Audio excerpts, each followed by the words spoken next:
एकाग्रता क्यों नहीं बनती? हर किसी के साथ ये समस्या होती है कि वो कहते हैं कि हमारी एकाग्रता क्यों नहीं बनती। तो कितने लोग ऐसे हैं जो सुन रहे हैं और बैठे हों, जो एकाग्र होना चाहते हों, पर पाते हों कि हो नहीं पाते हैं एकाग्र। जिन मौक़ों पर एकाग्रता की ख़ास तौर पर ज़रूरत पड़ती है, उन्हीं मौक़ों पर वो आती नहीं। ऐसा कितने लोगों के साथ होता है? तो लगभग हर किसी के साथ ऐसा होता होगा। मेरे लिए बड़ा आसान है कि मैं तुमको छोटी सी दवाई थमा दूं कि ऐसे कर लो तो हो जाएगा, और बाज़ार में ऐसी दवाइयाँ बहुत हैं। कैसे पाएं एकाग्रता को? बहुत घूम रहा है ये सब कुछ। मैं ज़रा कहीं और से शुरू करता हूँ। मैं तुमसे पूछ रहा हूँ कि तुम कभी भी किस वस्तु पर एकाग्र हो पाओगे? किस वस्तु पर एकाग्र हो पाओगे? मन है ना जो एकाग्र होता है। एकाग्र होने का अर्थ है कि मन कहीं पर जाकर के बैठ गया है और वहां से हिल नहीं रहा। यही है ना एकाग्रता। मन किस पर एकाग्र होना चाहेगा? जो उसको अच्छा लगेगा, जो उसको अच्छा लगेगा। या फिर दो ही स्थितियां हैं जहां मन को बड़ी गहरी एकाग्रता मिलेगी। पहली, जहां पर मन खुश रहे, जहां मन खुशी पाएगा, और दूसरी, जहां मन गहरा दुख पाएगा। जहाँ गहरी खुशी है वहाँ भी तुम एकाग्र हो जाओगे, और जहाँ गहरा दर्द है वहाँ भी तुम एकाग्र हो जाओगे।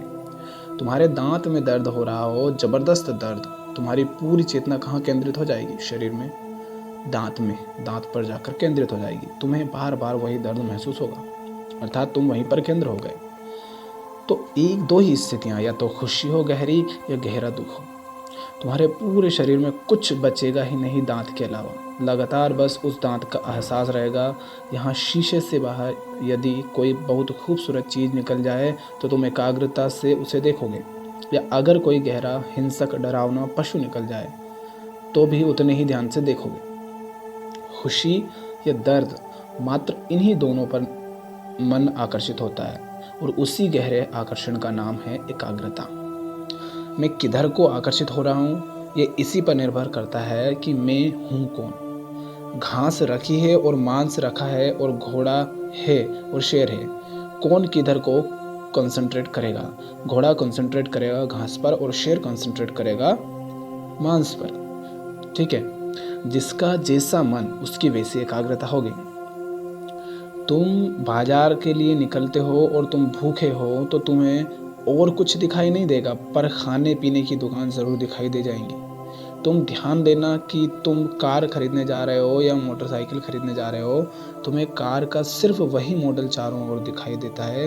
वो जहाँ भी होता है तुम्हें दिखाई दे जाता है, क्योंकि तुम्हारे मन पर वही छाया हुआ है। इस कमरे में मक्खी आ जाए तो उसको इस कमरे में सिर्फ वही जगह दिखाई देंगी जो गंदी है। मक्खी वहीं एकाग्र हो जाएगी। तो जैसा तुम्हारा मन है, जैसी तुम्हारी कंडीशनिंग है, तुम उधर ही कंसंट्रेट करने लग जाओगे। तुम कामुक प्रवृत्ति के हो। मैं यहाँ पर एक बहुत बड़ा चित्र लगा दूँ जिसमें दुनिया भर की चीज़ें हों और बड़े बड़े महाज्ञान की बातें लिखी हों, और वहाँ कहीं बीच में एक छोटा सा हिस्सा किसी नग्न शरीर का भी हो। तुम एकाग्र होकर मात्र उस अंश की तरफ देखोगे। देखोगे या नहीं देखोगे? देखोगे, क्योंकि जैसी वृत्ति वैसी एकाग्रता। तुम्हारा जैसा मन है, तुम्हारी एकाग्रता ठीक वैसी होगी। मानते हो या नहीं मानते हो? स्पष्ट हो गई बात? तो तुम पूछ रहे हो कि एकाग्र कैसे हो? मैं कह रहा हूँ, हुआ ही नहीं जा सकता। जो तुम हो, ऐसा रहते हुए तुम्हारी एकाग्रता का केंद्र, तुम्हारी एकाग्रता का विषय, उसकी वस्तु बदल नहीं सकती। ये वैसा ही है कि जिससे घोड़ा पूछे कि मैं मांस पर कैसे एकाग्र हो जाऊं। हो ही नहीं सकता ना। जब तक तुम घोड़े हो तब तक तुम्हारी नज़र घास पर ही रहेगी, तो तुम्हारे लिए असंभव है। बात खत्म हो गई। तुम जो हो वो रहते हुए तुम्हारी इच्छा ही यही है कि हम जैसे हैं हम तो यही रहें, लेकिन उसके बाद भी कंसंट्रेट कर लें। यही चाहते हो ना? तो तुम कहते हो कि हमें बदलना ना पड़े, पर हमारे जीवन में एकाग्रता की ताकत आ जाए, हम एकाग्र कर लें ताकि हमारे हितों की पूर्ति हो सके। तुम कहते हो कि मैं वैसा ही रहूं जैसा हूं, पर जब परीक्षा का समय आए तो मैं किताब पर एकाग्र हो जाऊं। और मैं कह रहा हूँ कि तुम असंभव की मांग कर रहे हो। ऐसा हो नहीं सकता। तुमने जैसा जीवन बिताया है, तुम्हारी एकाग्रता ठीक वैसी होगी। तुम्हें एकाग्रता चाहिए, तुम अपनी एकाग्रता की वस्तु बदलना चाहते हो, तो तुम्हें जीवन बदलना पड़ेगा। लंबी बात है। यही कारण है कि हजारों लाखों ने कोशिश कर ली एकाग्र होने की, और हजारों लाखों ने मंत्र दे दिए एकाग्रता के, पर वो कभी काम नहीं आए। कभी किसी के काम नहीं आए, क्योंकि मन पर किसी का जोर चलता नहीं। मन के आगे हर मंत्र हारा हुआ है। जीवन बदलना पड़ेगा।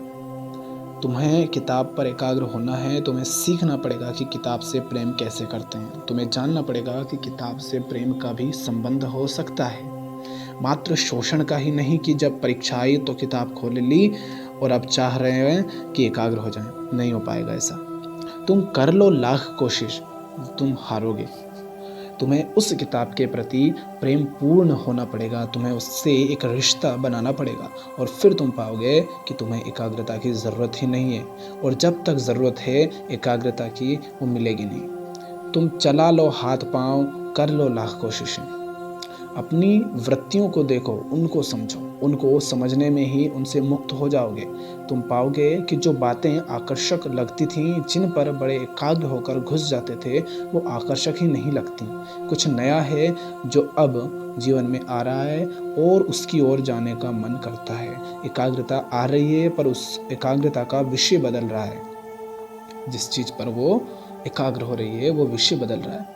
पहले एक प्रकार की किताबें थीं जिन पर बड़े एकाग्र हो जाया करते थे। एक प्रकार के टीवी शोज़ थे जिनको बड़ा एकचित होकर देखते थे, और अब वही टीवी है, पर उस टीवी में ही अब कुछ और है जिसको मैं बड़े ध्यान से देखता हूँ। जो पुराना था, सड़ा गला था, जो पहले बड़ा आकर्षक लगता था, अब उसकी ओर मन जाता ही नहीं। कबीर साहब ने कहा है, पहले ये मन काग था, करता आत्मघात, अब तो मन हंसा भया, मोती चुन चुन खात। पहले मन कौवे जैसा था, और कौवे की सारी एकाग्रता किस में रहती है? विष्ठा में, मल में, गंदगी में। जब तक तुम कौवे हो तो तुम्हारी एकाग्रता का विषय वही रहेगा। कबीर साहब कह रहे हैं कि पहले मन कागा था, कौवा था, और आत्मघात करता था। वो जो करता था वो आत्मघात जैसा था, आत्महत्या जैसा था, अपना ही नुकसान करता था। अब तो मन हंसा भया, अब मन हंसा जैसा हो गया। लाख चारों तरफ विष्ठा पड़ी रहे, गंदगी पड़ी रहे, वो गंदगी उसको आकर्षित ही नहीं करती। वो तो मोती खाता है, बस अब सिर्फ मोती खाता है। तुम उसके सामने लाख गंदगी रख दो, वो छुएगा ही नहीं।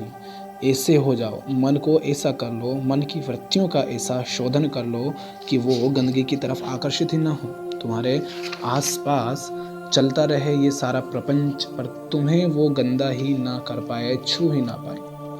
जैसे कि तुम कोयले की खान में हो, पर फिर भी काले नहीं हो रहे हो। जैसे तुम कीचड़ में हो, और तब भी तुम्हें कीचड़ छू नहीं जा रहा। ऐसे हो जाओ, फिर नहीं पूछोगे कि एकाग्र कैसे हों। पर उसके लिए पूरा जीवन बदलना पड़ेगा। शॉर्टकट नहीं है, सस्ते उपाय नहीं मिल पाएंगे। तुम उसके तरीके पूछोगे कि ऐसा कैसे हो जाए। तरीके मैं तुम्हें कई बार कह चुका हूँ, फिर से कह देता हूँ। तुम देखो कि तुम क्या पढ़ते हो। अभी इंटरनेट की हमने बात की, तुम देखो कि इंटरनेट पर भी क्या देखते हो। इंटरनेट तो विशाल भंडार है, उस पर तुम्हें ऐसा भी कुछ मिल जाएगा जो तुम्हें मात्र पूरी तरह सुलझा दे, और ऐसा भी बहुत कुछ मिल जाएगा जो मन को और गंदगी में डुबो दे। तुम कर क्या रहे हो? ईमानदारी से अपने आप से सवाल करो कि ये मैं क्या अपना ही नाश नहीं कर रहा? आत्मघात। तुम देखो कि तुम किन लोगों की संगति में हो। वो विष्ठा जैसे हैं या मोती जैसे? वो तुम्हारे मन को साफ करने में मदद करते हैं या मन को और कचरा कर जाते हैं? अर्जुन और कृष्ण भी दोस्त ही थे आपस में, पर वो ऐसा दोस्त था जिसने गीता का पाठ दे दिया। और तुम्हारे दोस्त कैसे हैं कि गीता पढ़ भी रहे हो तो कहेंगे पागल, चल दारू पी कर आते हैं। तो तुम देखो तुमने जीवन में क्या भर रखा है, और उसकी सफाई करो। जो उसमें मोती जैसा है उसको गले से लगा लो, और जो उसमें कचरे समान है उसको तुरंत बाहर कर दो। बदल जाएगा जीवन। ये अड़चन ही नहीं आया करेगी कि अब ध्यान लगाना है और ध्यान नहीं लग रहा है, ऐसा कुछ नहीं होगा फिर। एकाग्रता वगैरह सब अपने आप हो जाएगी, समझ रहे हो? और आसान है ये। तुम्हें किसी और से पूछना नहीं है, अपनी ही ज़िंदगी को देखना है कि मैं सुबह से शाम तक करता क्या हूँ। बिल्कुल ईमानदारी से देखना है और निडर होकर देखना है बस, और कुछ ख़ास नहीं करना है।